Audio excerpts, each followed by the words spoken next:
you have black pharaohs who are on the throne of Egypt, and Wow. they're being kind of referred to as black pharaohs in that they were obviously African, sub-Saharan African pharaohs. Now, again, this period of history is not very well known. You see Egyptians and pharaohs typically depicted in their form, but you very rarely see black pharaohs. Welcome to Al-Hakam Inspire. Our guest today is Rizwan Safir, an archaeologist and curator. Rizwan specialised in Middle Eastern archaeology and has worked for over a decade across the region, participating in excavation and heritage projects in Egypt, Sudan, Jordan, Palestine, Saudi Arabia, Oman, the UAE and Qatar. He's worked for the British Museum, Humboldt University Berlin and Copenhagen University on leading research projects related to the archaeology and history of the Middle East. Currently, he is working as the head researcher for Barker Langham, a cultural heritage consultancy focused on the development of museums and exhibitions around the world. Rizwan also serves as the chairman of the Ahmadiyya Muslim Research Association UK and is the editor for the archaeology section of the Review of Religions. Rizwan, it's a pleasure to have you on the podcast. Welcome. Thank you very much for having me. It's a pleasure being here. Rizwan, it's we've everyone's growing up, we've heard, seen of ancient civilizations like the Egyptians, the Greek, Romans. So that aspect of archaeology, I think a lot of people are in tune to. We've seen a lot of these documentaries, studied them in school, but it's super interesting. Like, as an archaeologist, you don't come across an archaeologist every day in your life. So, like, what's that journey been so far for you? How have you? Where is it taking you around the world? And tell us a bit more about being an archaeologist. It's an interesting one. I don't think many people, at least at a very young age, think they'll grow up to be an archaeologist. I know so many people who have said they would love to have become one. But for me, my journey, I would say, started from a very young age. In the reason that I was born and I grew up in Saudi Arabia, and I was very fortunate in that we lived very close to the two holiest sites of Islam, Mecca and Medina. So my parents used to take us, every year we'd go for Umrah, which is the lesser pilgrimage, not the main pilgrimage. And I just remember being fascinated by one, of course, you're stepping into this sanctuary, which is thousands of years old.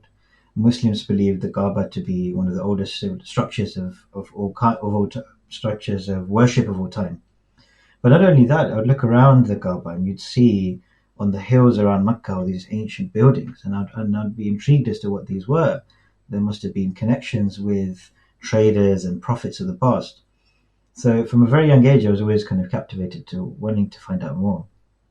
And the other side of it that drew me more towards this profession was perhaps the sad side of it, is that you see over time, as I kept going to Mecca and seeing the historic sites would slowly disappear. As the development was growing and growing, the historical buildings were obviously being compromised for the construction and development. And so you'd see all these buildings disappear and you'd wonder, have we lost this moment of history forever? Has they been captured? Do we know, what information do we know? Surprisingly, not that much was known. And you think about buildings related to the Prophet Muhammad, peace be upon him, who we believe to be the founder of Islam. And even buildings of that nature, which you'd think in Saudi Arabia would be preserved, were not being preserved. They were being demolished. So I had this fascination with trying to find out and record the memories of the past. And of course, that's what archaeology is centered around. Mm. So how does that process work? When you first discover, or what happens? How is the process in terms of discovery of a civilization, and how does it feel? In terms of kind of exposing new information and uncovering new truths that are deeply rooted in our history. It is a really fascinating process. I think being the individual who has touched a piece of history, potentially the first time it's been uncovered from the ground for thousands of years, it does have a very strong resonance as an archaeologist when you uncover that material for the first time, and it connects you back with people of the past. You almost forging a direct lineage or line with ancient civilizations. And the way it works essentially is that you, like any scientific process, it has to be replicated, it has to be recorded in a particular way, so that once it's gone, it's there for all to see. It's there for all to understand and interrogate the processes that you've taken to excavate. So, for example, if I'm excavating a particular site, everything has to be recorded. The location up to the very minute kind of coordinates of every single find that you recover has to be recorded. Every structure has to be drawn to the as accurately as possible, photographed, recorded. And now, of course, with technology evolving, you can do things such as 3D scanning. So in a way, you're digitally preserving a site forever, even if development requires it to be removed for future. So you actually have a map of that digitally. You can What is that? nowadays, A video or? So you can 3D scanning is quite popular now. So I can share with you some links. Maybe we can share with some of the viewers of really interesting sites where you can zoom in and walk through the entire site because everything is being digitally preserved. Now, obviously, in places such as cities. Sorry, go on, Sean. It reminds me of that first scene in Jurassic Park, when they uncover the dinosaur and they've got this kind of scanning thing to look down. Yeah. It's a little bit like that, and as technology improves, our processes for recording this history also improves. So we're creating this kind of digital heritage of the past. But as you say, it's the ability to connect with people that have now been gone from the past is quite powerful, really. It gives voice to people, allows you to explore stories, and predominantly it helps answer the question of who we are and where we've come from, which is a fundamental question that everyone has to ask as a human being. Okay, so let's talk about, before the podcast, we were having this conversation about what area to explore in archaeology, and something very interesting, what you said was, let's explore Africa, because it's true. You said that there's huge civilizations, great civilizations that passed, but most people aren't aware of them. And I certainly wasn't aware of them. You gave us some reading material, some directions. We looked into them, and it was amazing. But the reality is that most people won't know about those civilizations. It's not in mainstream education, if you like. So before we go into those civilizations, the great African civilizations, why is it historically that they've, basically been ignored from academia, in education? How did that happen? That's a really interesting question, and I think this points towards the importance of archaeology in many capacities. Now, if we think about the way that history is compiled, when we think about history, you think about books, you think about writing. And history books are typically, when we think about who writes history books, especially when we're thinking about ancient history, almost in every instance, history is dominated by those who are victorious, the ones who are the winners. We know this kind of phrase that history is written by the ones who are the winners. And so what you have is essentially a form of history, or the history that has been passed down to us, has continually skipped back and forth between those who have been more successful, perhaps militarily, or even had more propensity towards writing. Now, if we think about that, it's a very deliberate or kind of biased form of history that we're reviewing, and that's come through all the way to us. And in the modern day context, the civilization or the continent, you could say, that's dominated the planet to the most extent has been Europe. Now, our understanding of Africa as a continent has almost entirely come through a European lens, especially us, all of us we're all here in the UK, for example, and through that colonial lens. If we think about the African history that you're taught in schools, at least in the West, it starts with the arrival of the Europeans on the African continent. You have the slave trade as the first chapter in African history. That continues through the progression of the slave trade, the expansion of colonial empires, all the way through to the abolition of slavery. And typically, if you think about what's taught during Black History Month, for example, it ends with Martin Luther King, or the Civil Rights Movement, or the championing of rights for Black peoples in America and Europe in particular. That's a very neat and captioned version of African history. What about what happened before that? Now, because it's been filtered through to us in this European lens, a lot of the ancient history is omitted, and this is where archaeology comes in. What archaeology does is it cuts through historical bias, because what you're doing is you're not looking at scripture, although scripture is of course incredibly important. You're looking at material culture. It's, imagine if I'm an archaeologist in 1,000 years' time, I come into your room, Fateh or Sham. I will understand who you are through the items that you've collated. It's your laptop, your reading material, your tools, your things that you use for writing. And it's the same pieces of evidence that archaeologists look for. And now when we look at the history of Africa, we're able to cut through all this historical bias, and we're able to go straight into the material culture and truly appreciate what African history was and the civilizations that have come in the past. So I think as a pretext, that's important to understand. So I just want to expand on that a little bit more, because it is true, in schools we don't really think about, or we haven't learnt about Africa and thought, it's full of rich history, the civilizations in the past. We're not really aware of some of these kind of civilizations, which we'll talk about in a little while with you. But what is, so you've kind of touched on that. Is that all due to colonialism? Is that due to competition? Why has there been such, because you do see quite a bit of history from other areas such as the Middle East and things preserved within the teaching in our education systems.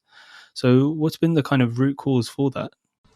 It's an interesting one. The Middle East is, you've given a very good example. I specialized in Middle East archaeology and history, and it's because of the origins of religion, and particularly Europe's association with the Middle East. If we think about the origins of Christianity, obviously it comes from the Middle East. And so the way the Middle East is treated is slightly different. Whereas the narrative in Africa, it originates from a large part due to the slave trade. If you look at the Roman Empire, when they were expanding their empire at a very quick rate, exponential rate, they had to justify morally why they were taking on and essentially enslaving populations, but also assuming control over populations. And their justification was this: they said, we are enlightening these people. The word barbarian comes from the Romans. So it basically means anyone who's not a Roman. And what they did is that they said is that we have to civilize these barbarians. It's our duty. And what they created this kind of moral justification by saying we are enlightening these people, we're educating these people, and so we are justified in these actions. The British Empire used the exact same rhetoric when expanding the British Empire across the world. And in fact, the obsession with the Roman Empire and Britain, if you look at during the colonial empire period, Roman history is really emphasized, and it's because they're looking for the same sort of moral justification. Right. What they did when particularly during expansion into Africa, they justified it through the same means. They said, we are enlightening these people. These people are uneducated, they're uncivilized. And part of saying that is to say that they didn't have a history. So it was a very deliberate attempt by early colonial writers and scholars to say that Africa has no history. They are uneducated. And so our means of coming into the continent, expanding into Africa, is to enlighten these people, to educate these people. And so that's where a lot of this rhetoric comes from. And we can go to some examples of early historians and writers if you'd like. I can jump straight into some early examples. Yes, please do. Give us those examples. Yeah, absolutely. So let's take it back to the earliest forms. Well, the compilation of history obviously happened over a long time, but during the colonial period is when there were systematic efforts to compile the first kind of world histories. This is the first time where the world becomes fully interconnected during the colonial period. There's a famous philosopher, German philosopher, his name is George Hagel, and he produces this compendium of world history and philosophy in the kind of mid-18th century.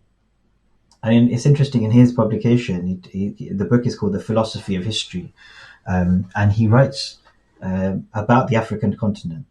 And he says very clearly in his book that this was a kind of Africa requires enlightenment. It's a darkened place, and he, talks about the need for its requirement for enlightenment, and this provides a moral justification, in essence, for enslavement. So the act of colonization was kind of celebrated as an act of philanthropy. Can you believe it? I mean, it's quite a twisted moral kind of gymnastics happening here, but it's interesting nonetheless.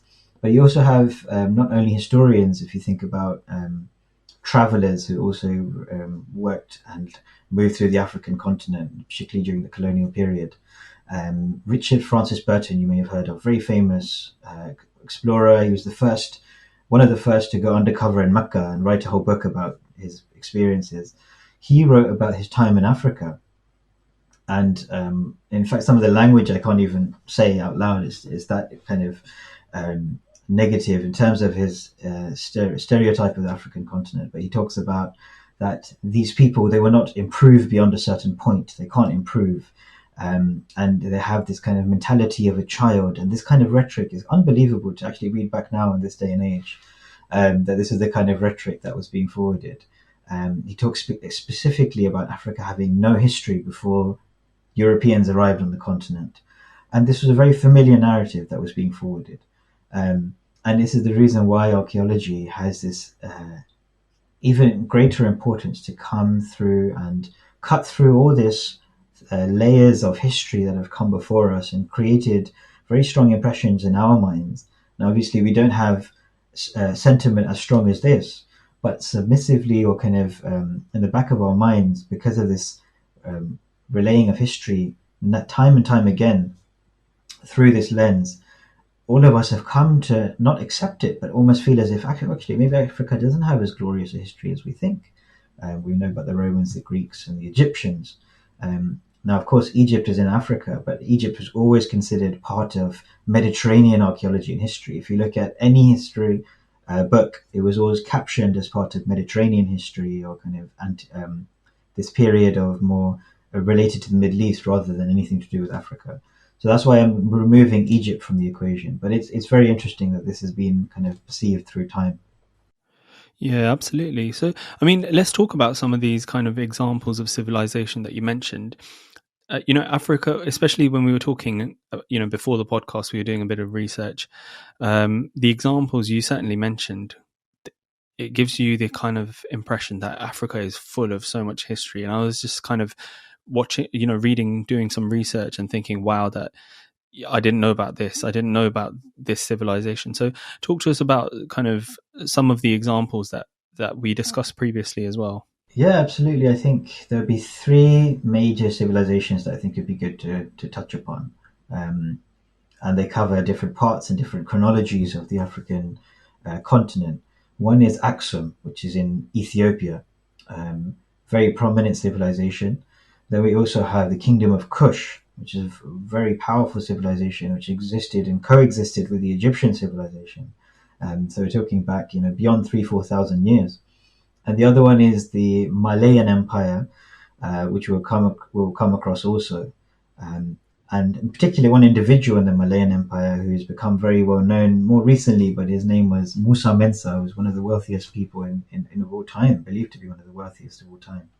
That was a super interesting read about that really changed a lot of perspective in my mind. Yeah, and it does. I think it does. And we could talk about him, but I wonder if we start with Aksum, because I think it's a really pertinent example. Aksum was a major empire in the ancient world. It was called the Kingdom of Aksum, and it rose in Ethiopia, particularly during the 1st century CE. Now, the 1st century CE is Common Era, or you can say AD. But we know what's happening in this period. The Roman Empire is obviously one of the most prominent empires of the time. Christianity has now come into the equation. And in Africa, the Aksum Empire becomes one of the major empires during this period in time. We know that it controlled large territorial states, and how it grew in prominence was through trade. So it was linking the Roman Empire, the Middle East, also India, because they had access through the Indian Ocean, obviously the Middle East and the Red Sea, as well as the Roman Empire. So it was very prosperous through this trade. And the capital city, which was known as Aksum, so the name Aksum comes from the capital city, its population was believed to be as high as 20,000 people. Now, obviously, in the current day, that doesn't seem like much, but in this period in time, it was a huge, huge number of people. The administration, organization, and kind of urban facilities required to accommodate so many people was a huge undertaking. It was also very noteworthy for its written script. So the Aksum script is very noteworthy, and it has the introduction to Christianity that also comes through Aksum within Africa. So the first civilization to embrace Christianity in Africa was Aksum as well. So this is why it's also quite well known. And this was the same kingdom which actually gave refuge to the Muslims, right? That's correct. So, although its shape and form by the time of Islam had changed somewhat, its height was around 3rd, 4th century AD. It was very well known for being, or the rulers of Aksum were well known for being very hospitable and very respectful towards other faiths and religions. We know that in the early years of Islam, when persecution was at its height or was growing, the Prophet Muhammad, peace be upon him, sent a delegation to take refuge in Ethiopia. They were received by the king of Aksum, and he received them very warmly. In fact, the historic chronicles of Islam write very favorably about the king who received the Muslim delegation and gave them sanctuary, particularly at this time when Islam was in an existential kind of war, in the sense of it was a threat. There was such a threat that it may not ever exist again because it was being persecuted to such an extent. So this is a place and a kingdom which has been renowned for its hospitality and its embrace of people for thousands of years. I mean, going back to even early human civilization, some of the earliest humans in all history, millions of years ago, we're talking about, originated in this area or in the valleys of where Aksum also originated from. So its resonance and importance goes back thousands of years and well before Europeans landed on the continent. Yeah, exactly. And a lot of this is like we've been discussing, it's just unknown, and it's not available enough, especially in our educational systems in the West in particular. And I think generally around the world as well. Let's talk about Musa Mensa, or is it Mansa Musa? I did some reading about him, and he was a phenomenal character. He was. I think you're absolutely spot on, Father. He was a phenomenal character. I think his reputation and his importance has perhaps been shrouded by the wealth element. We'll talk about how wealthy he was, but actually it shrouds his contribution in so many different forms. So Mansa Musa, he was the ruler of what's known as the Malayan Empire. And this was in the kind of 14th century CE, again, Common Era, you can say 14th century AD. And during his reign, Mali became one of the richest kingdoms in the whole of Africa. And he became one of the richest individuals in the entire world. And we say Mali, obviously modern day Mali was incorporated as part of the empire, but this included Senegal, the Gambia, Guinea, Niger, Nigeria, Chad, Mauritania, Burkina Faso, etc. It was a vast, vast empire. Why was that? Why did they get so rich? So this is what we'll come to. So trade was by far the main reason that he became so rich. He expanded the trade market and also was Mali, or the Malian Empire, held some of the most important gold deposits in the entire world. So trade, by opening those trade networks and access to gold, what he was able to do is to help facilitate that trade, and very quickly became very prosperous. And he was a Muslim, right? He was a Muslim. He was a very devout Muslim, and he established very important centers like Timbuktu and Gao. Timbuktu you all would have heard of. Yeah, now, Timbuktu exactly. is known even in the current day, but its importance cannot be understated in the 14th century. It was an intellectual center. And Mansa Musa established universities and places of learning in Timbuktu that meant in the entire West Africa and even across Africa, even in the Middle East, people would come from far and wide to learn and to teach and to develop their intellect within centers such as Timbuktu. So I think his contribution needs to be emphasized, but perhaps was there was one particular moment or one historical chapter in his life which brought him to notoriety as such, and that was the pilgrimage that he undertook. So Musa Mansa went on the pilgrimage. It was in the year 1324, and his journey to Egypt through Egypt and to Mecca caused a sensation. It was like nothing ever before. Firstly, he wasn't very well known, and so out through the midst of the pilgrimage came this figure with a caravan believed to be stretching hundreds of miles of camels and individuals who were carrying gifts for local populations. His entourage was believed to include tens of thousands of people. They say that he carried as much as 130 kilograms of gold while on his travels.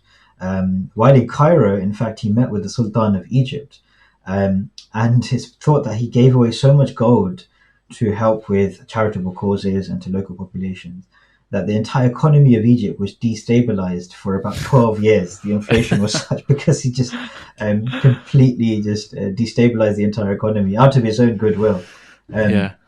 So these stories also reach Europe, and there's a very famous, one of the main reasons why Mansa Musa is known of is an atlas known as the Catalan Atlas. This was produced in 1375 by Spanish cartographers who were charting the world at this moment. And West Africa is shown with an individual, and this individual is Mansa Musa, carrying a gold nugget in his hand like this, and sat on a throne. And so these stories started spreading across Europe about this individual. But all of these stories, I think the key point to emphasize again, going back to why we're discussing this, is to emphasize how rich the history of the African subcontinent was, or not just the subcontinent, Africa as a whole, how many civilizations and the prosperity of these civilizations that existed, and the importance for us to recognize them and understand them. Because unless we do that, this narrative of the African continent as a place with no history will continue to permeate, and that continues to have assumptions that we carry on the current day about Africa being poor, about Africa being require assistance to develop. It needs the help of people to come from abroad to help, whereas the potential there is incredible. And which was supported by the colonial narrative.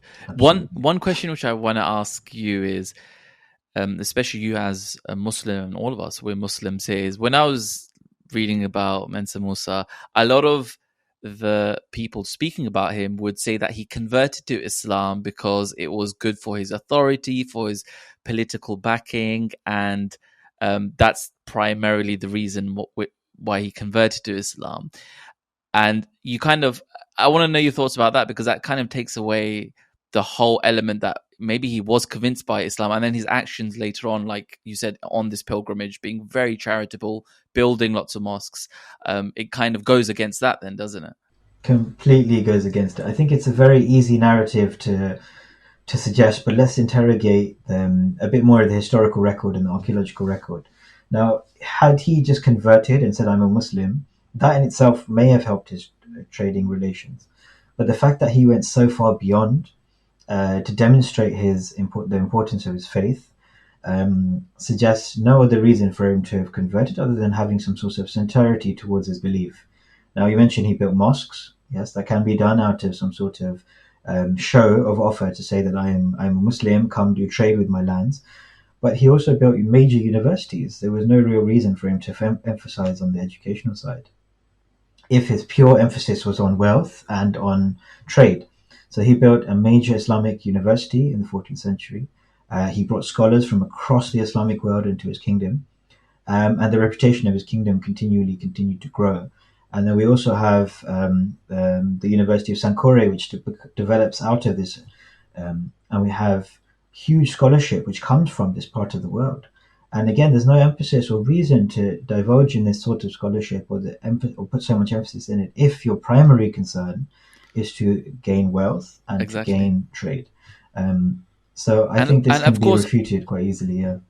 And also the element which you're talking about, where he made these educational institutes and made his empire very focused on education, comes from the Islamic teachings of the Quran to pursue knowledge, to reflect on the heavens and the earth, and that whole narrative of Muslims pursuing research, science, and all this. So it was supported by his religion as well. So I completely agree with you that it couldn't have just been a political move on his behalf to convert to Islam.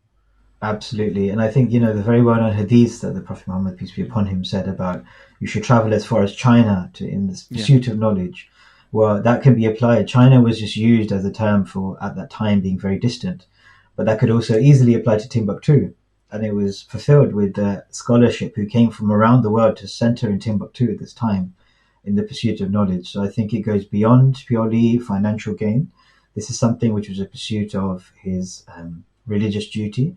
And of course, the epitome of that is his Hajj, the fact that he went on the pilgrimage. Again, he could have sat where he was, not destabilized economies around the world, and stayed in his empire, but he chose to undertake a pilgrimage, which was no short, comfortable feat. Now we can fly and with Yeah, comfortable air exactly. conditioning. And, at this time, it would have taken over a year to go and come back from Hajj. Yeah, for sure. Now, I think let's move on to the kind of the Kingdom of Kush that you mentioned, which is in Sudan. One thing which I was fascinated about was that, Sudan actually has more pyramids than Egypt, and I was completely kind of gobsmacked to know about this. So, yeah, tell us about the Kingdom of Kush. So the Kingdom of Kush is a fascinating empire. Now we're moving from Aksum, which was more around Christianity, Musa, Mensa, and the Malayan Empire, which was more kind of medieval. We're talking about 2500 BC, more than almost 5,000 years ago. So it's the oldest sub-Saharan African kingdom, as you mentioned, the Kingdom of Kush. And it produced some of the most beautiful material culture across the entire Nile Valley. I've worked with some of this material. I worked in Sudan previously, and some of the pottery, known as these Karma culture beakers, are fascinating. Now, why I'm obsessing about pottery is not just me being a weird archaeologist here. Pottery suggests that you have a very sophisticated culture. And why that is the case is because pottery is needed for storage of food items, of grain. It means that you have some sort of agricultural society. It also means that you have an industry related to craft making. And so early examples of this, and particularly really beautifully designed and ornate pottery, suggest that the civilization is very sophisticated as such. And again, this is why I mean archaeology can cut through some historical narratives and go straight to the material culture, because you can build a picture through the material culture of what civilizations were like. That's really interesting because I've always wondered why in museums pottery is given a lot of emphasis, and it's like, to the average Joe, it's like, okay, that Just a looks bit of really pot, nice. right? Yeah, exactly. But it's quite cool that you've put it from that perspective, that it shows how advanced that civilization was. Absolutely. And if you look at pottery, where it normally develops, it develops alongside agricultural society. So prior to agriculture, you don't really have any pottery. You don't have any pottery culture. And when you have agriculture develop, now agriculture was arguably the biggest revolution in human history. We went from living in small bands of 10 to 15 people having to migrate across the landscape in search for food and shelter, to being able to live in one place and develop societies. And this happens very early on in the Middle East and Africa. And so the Kingdom of Kush is one example of these early civilizations that really prospered. Now, what's really interesting about the Kingdom of Kush was that around 1700 BC, there was a conflict between the Egyptian Empire and Kush. And initially, it was conquered by the Egyptians. So there's Tutmosis I, his name was the Pharaoh, who conquered the Kingdom of Kush. But afterwards, Egypt began to withdraw. They had concerns elsewhere, particularly kind of in the 11th century BC. And Kush started a revival. And what happened was, over a period of a couple of centuries, around 700 BC, the pharaohs, or the rulers of Kush, invaded Egypt. And at this period in time, it's called the 25th dynasty of Egypt. You have black pharaohs who are on the throne of Egypt. And they've been kind of referred to as black pharaohs, in that they were obviously African, sub-Saharan African pharaohs. Now, again, this period of history is not very well known. You see Egyptians and pharaohs typically depicted in their form, but you very rarely see black pharaohs. And this, I think, is important because Egypt is known as one of the most impressive civilizations of history. For a long period, it was ruled by pharaohs from the Kingdom of Kush. And so their empire extended all the way from the Nile, from the Mediterranean, all the way down to the south of Sudan. So it was a huge kingdom. And it flourished, particularly for thousands of years. Well, after this period of black pharaohs, the Kingdom of Kush continued to flourish. And what you see in the Kingdom of Kush is this incredible tapestry of civilizations which have merged. So you have Egyptian, you have Roman and Greek, but you also have very distinct sub-Saharan African. And you can see that in the material culture. Archaeologists are looking at the material culture. You can see the infusion of these styles.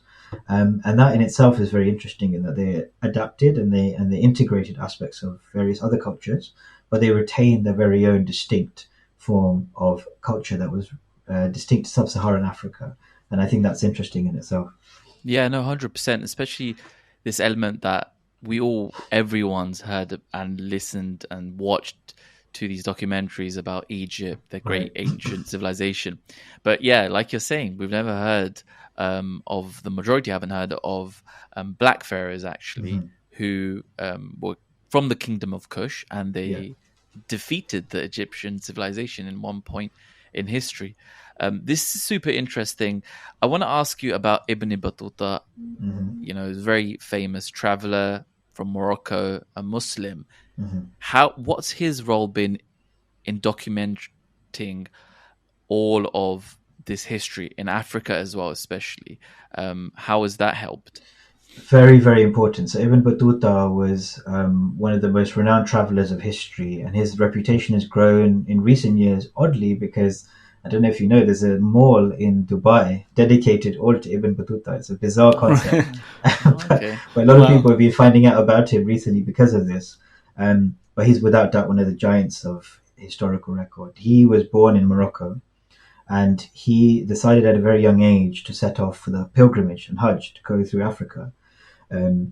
Although he left at a young age, he ended up not returning home for more than 25 years. And again, it wasn't planned. He started his journey thinking, I'm going to do the pilgrimage and come home. But his Rihla is the name of the publication that he produced, which is his historical compendium, is incredibly rich and one of the most important sources for historians and archaeologists alike in the kind of medieval period of history. Now, he traveled extensively through Africa. He went to West Africa, and he went to many of the centers such as Timbuktu. And his historical record gives us a glimpse about how prosperous these societies were at the time. So he talks about the grandeur of Timbuktu and how incredibly splendorous it was, and the amount of people who were studying the Quran, not just the Quran. They were going into the philosophies of the Quran. They were looking at jurisprudence. They were looking at secular education also. And again, we find out all of this and the details of this through Ibn Battuta. And his travels not only went through Africa, he went through the Indian Ocean, he went all the way through to China and back. So his contribution is incredibly important, and he without doubt is one of the giants of history in our understanding of the historical record in this period. You know, Rizwan, that's it. Everything, you know, our discussion so far has been incredibly fascinating. I think what is interesting, or what would be good to know, is that why do civilizations tend to disappear? You know, the examples you gave, clearly those civilizations were flourishing. And I suppose from an Islamic perspective, the Quran talks about, you know, destroying people who have disobeyed or went against the prophets of God. So we've seen a few examples within the Quran as well. But in terms of these kind of civilizations within Africa and the kind of population, at what point did they begin to kind of fade out and die down? That's a really interesting question. And I think with any civilization, it has a peak and obviously has a decline. And that you can see in more recent history, whether it's, you know, the Tsar of Russia, for example, who is the most prosperous in all the world, and how he started to decline. But in the context of Africa, there's many different factors at play.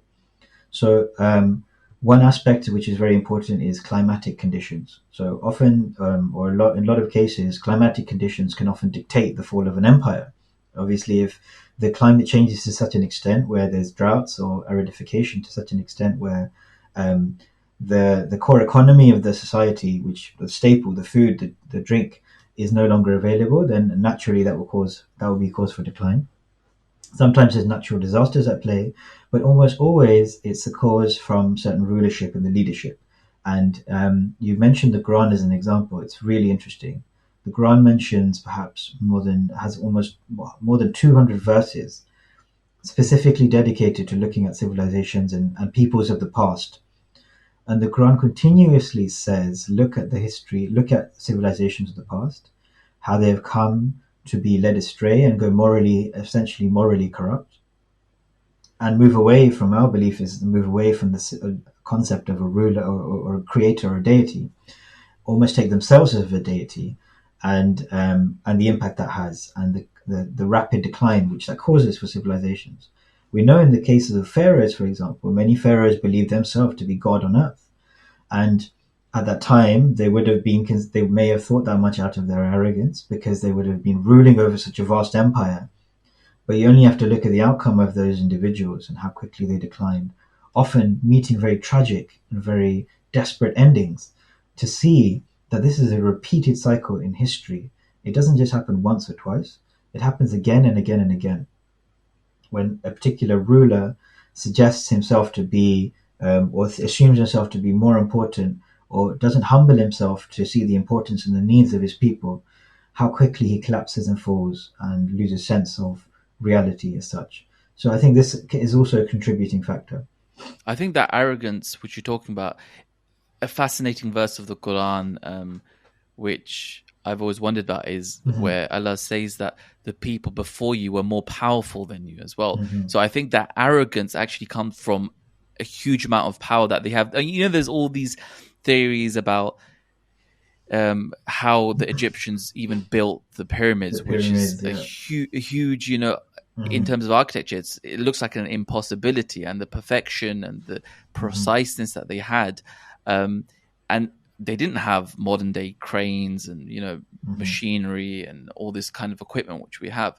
So they definitely had a lot of power, lot of manpower as well, slaves, of course, but also other technologies, which maybe history's lost, which we don't know about. So definitely, I think the element where you're talking about that arrogance comes in. Then, you know, you've got so much power. Absolutely right, Fatir. I think it's a really good point. And you mentioned enslavement. I think that in itself is the height of arrogance, to think that you are superior to any individual, and not only superior, that you have a right to ownership over another individual, is the epitome of arrogance in that sense. And you see the impact that has on civilizations of the past, but also peoples of the past. And coming back to the original conversation we were having about European colonialization and the impact it's had on the African subcontinent, I think it's now more a justification or more importance for us to understand and appreciate and disseminate the glory of civilizations of Africa in the past, so that its place in history can be correctly positioned, is, I think, imperative. Definitely. I just want to end now. You know, it's been a brilliant conversation, and God willing, we're going to continue this conversation, especially focus on the Quranic lens and the religious lens of other scriptures as well. But I want to ask about your motivations from the Quran research. I know you're actually pursuing a very interesting, super interesting pursuit of even locating and finding the Ark of Noah, which the Quran says that we preserve. But anyways, tell us a bit more about your inspiration from the Quran. Absolutely. I think the Quran, as any historical text, has countless examples of civilizations that have come and gone. The Quran, perhaps more so than other scripture, goes into goes into incredible depth on the nature of these civilizations, who they were, who their rulers were, how long they lived, how they acted, how they fell. And not only how they fell, it leaves these little clues for archaeologists to pick up on, and also references where they may be surviving or how they may be preserved. Now, you've mentioned Noah's Ark as one. I think it's very important first to say that you have to understand any of these religious scriptures in the correct context. When we say Noah's Ark, we don't believe, or at least the Muslim perspective, that this was an ark that every single animal on earth occupied. There were two of every animal, you know, lions sitting next to a chicken, and they just happen to be at peace with one another. You know, obviously this has to be considered in the context. So that's the first thing for an archaeologist to understand. And secondly, so many aspects of this historical record that are referenced in the Quran remain to be seen. Very recently, I've been working on a project which is focused on Iram of the Pillars. The Quran mentions a city, a glorious city called Iram of the Pillars, where the Prophet Ad came to. You may, Ad and Thamud are mentioned a lot in the Quran. And for throughout history and archaeology, no one had found any reference to this city called Iram. It doesn't exist in text, doesn't exist in any kind of archaeological evidence. And it was used very commonly by kind of people against Islam, or people who felt that the Quran was incorrect, to say, oh, look, this example, the Quran mentions the civilization of Iram. And this continued throughout much of the 19th and 20th century as archaeology started to develop. And in the 1970s, there was an Italian excavation in the site of Ebla, which is in Syria, huge site, one of the most important trading civilizations. They found thousands and thousands of clay tablets at this site. And again, there was an Italian professor who went through this material. He was looking through the material, and he referenced all the different cities that Ebla was trading with, Byblos, and places in Iraq and Iran, etc. And Iran was mentioned on this tablet. And so, this is the beauty of archaeology is there's so many untouched or untapped potential stories that we have not yet come across.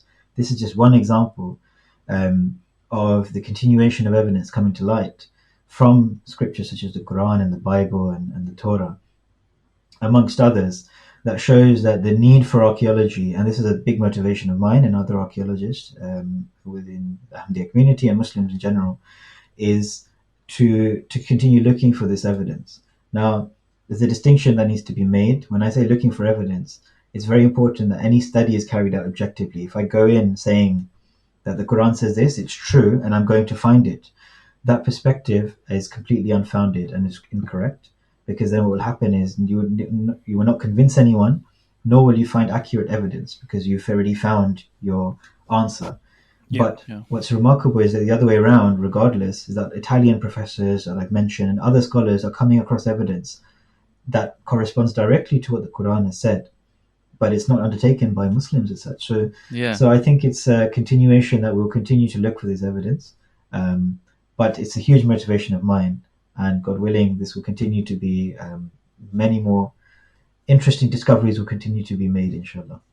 Yeah, absolutely. I think it'll be really good to expand on these discussions further next time, inshallah. God willing, we have you again. It's been a pleasure, Rizwan. Absolutely fascinating discussion, and we look forward to having you again. Jazakallah for joining us. Jazakallah, thank you for having me. It was a really enjoyable talk. Thank you for listening to the Al-Hakam Inspire podcast. We hope you enjoyed it. Visit our socials on Instagram, Twitter, and YouTube at Al-Hakam Inspire. And of course, subscribe to our YouTube channel and leave your comments there. We would love to hear your feedback and thoughts, so send us an email to inspire@alhakam.org.